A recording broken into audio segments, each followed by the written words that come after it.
Hasta Adoption Research Agency ni bekhakti Central Adoption Research Authority ni tidul mongbai Fasalo National Adoption Mod palaijakha Agartala Praga Bhavano.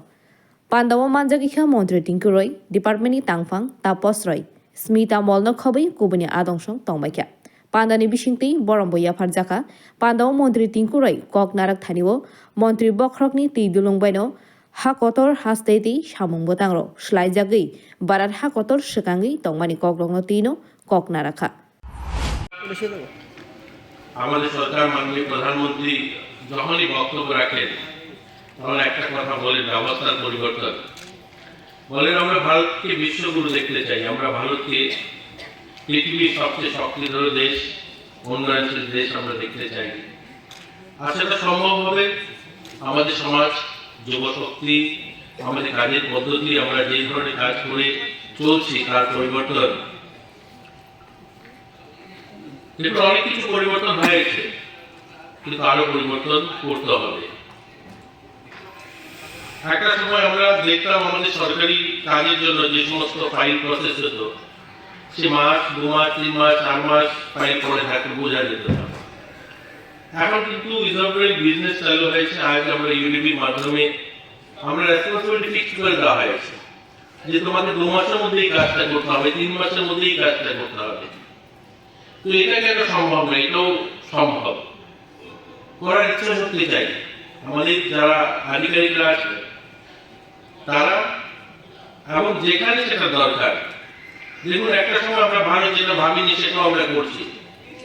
চন্দ্রায়নে আমরা সফলতম landing নিজে গবেষণা আমরা আমাদের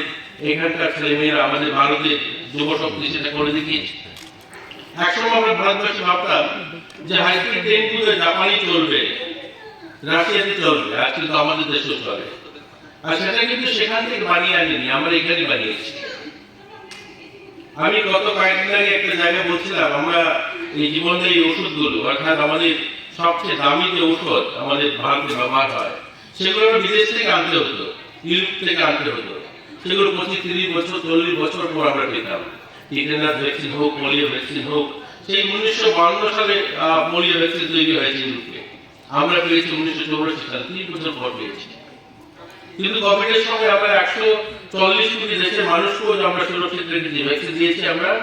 আর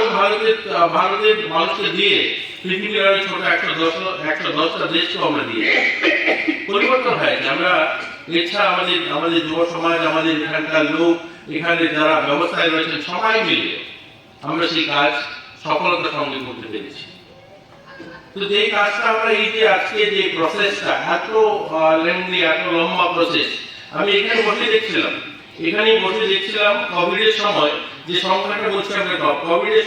সময় শুধু উত্তরপ্রদেশে 1000 ছোট বাচ্চা অনাথ হয়েছে অনাথ হওয়ার যে সংখ্যাটা আমাদের জনসংখ্যার নিরিখে যেহেতু আমরা পৃথিবীর সর্ববৃহৎ অর্থাৎ 145 কোটি দেশ যেহেতু আমাদের এখানে সংখ্যাটাও বেশি অনাথ আমরা যদি দেখি যুক্তরাষ্ট্রে শুধু 19 এবং 20 ওই ফাইন্যান্সিয়াল ইয়ার 66,000 ছেলে মেয়ে অ্যাডপশন করেছে সেখানে মানে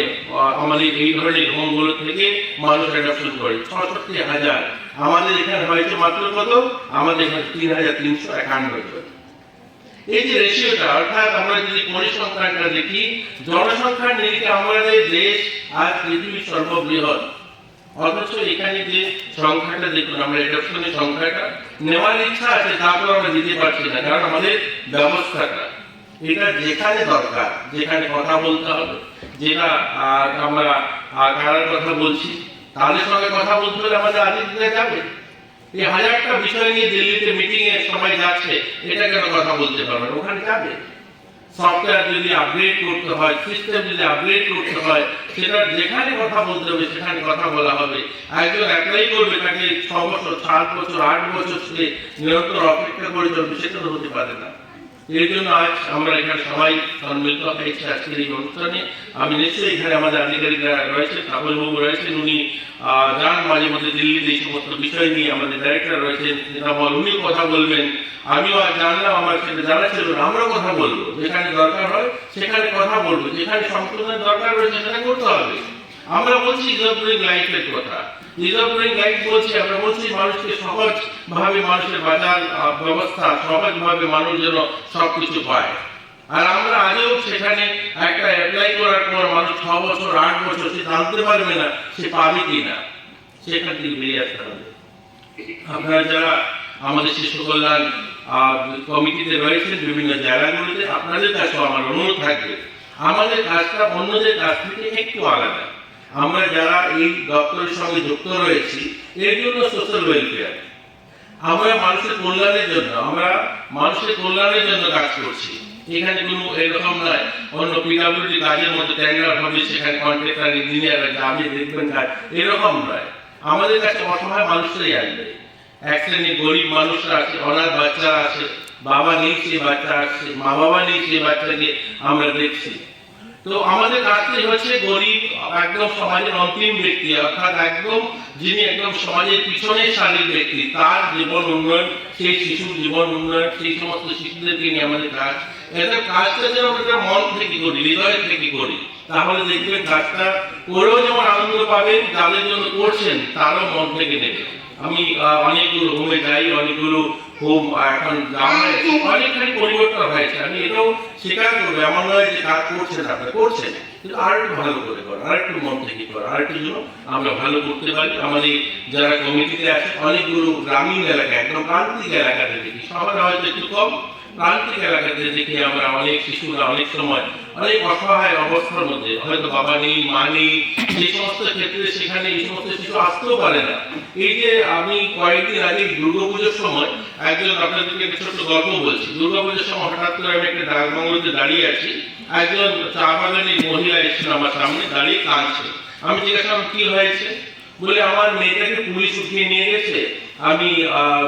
কোথায় জানি আছে, আমার মেয়েটাকে দুর্গাপুজোর সময় চাই। তো আমি আসলে বুঝতেই পারছিলাম না কি বলতে চাইছেন তিনি, মানে উনি কি বলছেন আমাকে। বলছেন আজ থেকে 3-4 মাস আগে আমার মেয়েটাকে পুলিশ ধরে নিয়ে গেছে, আমাকে মেয়েটাকে চাই দুর্গাপুজোর সময় বাড়িতে। আমি বললাম কোথায়, কে কোথায় নিয়ে গেছে, কে নিয়ে গেছে, কৈলাসহর গ্রামবাংলোর সামনে।